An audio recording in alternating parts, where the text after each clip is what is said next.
सुप्रभात। अंदर का आनंद, अंदर का आनंद।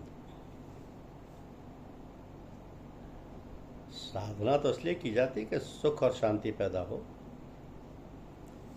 साधना का लक्ष्य ये है कि हमारा जीवन शांति में, आनंद में और प्रेम में बने। तो साधना तो कई प्रकार की होती है, लेकिन हमारा तात्पर्य साधना से है कि परमात्मा की प्राप्ति की साधना,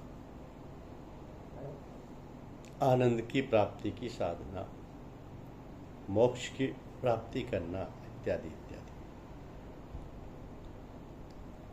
और परमात्मा हमारा लक्ष्य है, हमारी साधना का लक्ष्य है। परमात्मा को प्राप्त करना या मुक्ति को प्राप्त करना या परमानंद प्राप्त करना। तो कैसे होता है ये सब? बात यह है कि जैसा हम सोचते हैं वैसे ही हम बनते हैं। तो जब हम परमात्मा की याद करें, हम जो जाप करें उसको हम समझें, हमारे अंदर ये भावना हो कि हम क्या जप रहे हैं, हम किसकी याद कर रहे हैं, क्यों कर रहे हैं। तो जब हम परमात्मा की याद करते हैं तो परमात्मा है क्या? परमात्मा आनंद स्वरूप है, प्रेम स्वरूप है, शांति स्वरूप है, सर्वगुण संपन्न है, सर्वव्यापी है, सर्वांतर्यामी है। ऐसे परमात्मा की जब हम याद करेंगे तो जो कोई सच्चे दिल से याद करेगा, जिसकी साधना ठीक प्रकार से चलेगी, तो उसके अंदर ये सब गुण आ जाने चाहिए। उसके अंदर शांति होनी चाहिए, उसके अंदर आनंद आना चाहिए। उसके पास बैठने से हमको शांति प्राप्त हो, हमको आनंद प्राप्त हो, हमारी सारी वासनाएं दूर हो जाए जब तक उसके पास बैठे।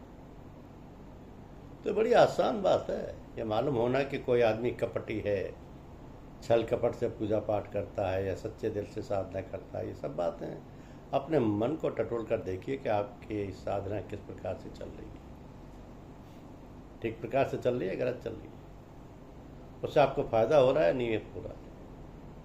हम कुछ करते नहीं, हम लोग तो पूजा पाठ का खाली ढोंग करते हैं। वास्तव में पूजा बहुत कम लोग करते हैं। चाहिए तो यह कि पूजा करने के बाद जब शाम को आप सोएं, सारे कामों से फुर्सत पाकर तब आप अपना अध्ययन कीजिए, स्वाध्याय कीजिए अपना कि हमने दिन में क्या क्या कार्य किए, कौन से ऐसे कार्य किए जो हमको करने चाहिए थे।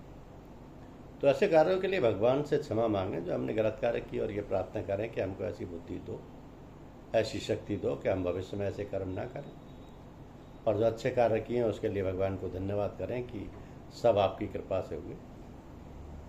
लोग अक्सर पूजा करते हैं कि हम क्या करें, और पूजा का सबसे सरल उपाय यह है कि अपने सारे कर्म, अपनी सारी धन दौलत, लड़के बच्चे, घर गृहस्थी, नौकरी चाकरी, सब भगवान का समझ के भगवान के लिए किया जाए।